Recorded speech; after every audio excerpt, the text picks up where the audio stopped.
কিন্তু লোকটা এরকম লুকাই লুকাই খাইতেছে, চোরের মতন করতে আছে।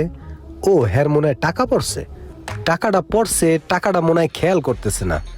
আচ্ছা খাইয়া লই, তারপরে তার টাকাটা আমি উড়ানের কথা বলতে আছি।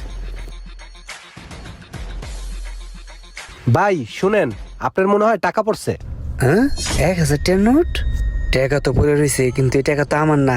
যাক কইছে যেহেতু টাকাটা লয়ে যাই। এটা আমারই টাকা, নিচে পড়ছিল খেয়াল করতে পারি নাই। থ্যাংক ইউ ভাই, থ্যাংক ইউ। ওয়েলকাম ভাই। দেশে ভালো মানুষ এখন এই আইতেছে, হুতলাই পর। আসি। হ্যাঁ এই মানুষের টাকাটা উড়াই লয়ে গেছে গা, খাবার দিয়া লাইছে, খাইয়া পরে কথা কইতাছি। ওই একটা জিনিস চিন্তা করছোস? ওই যে এ নাইয়া প্রতিদিন 2 প্লেট করে কাচ্চি মারে, এইটা রহস্যটা কি এইটা আমাকে উদ্ঘাটন করতে হইব। হ আমগো টেড়া কেডা চুরি করে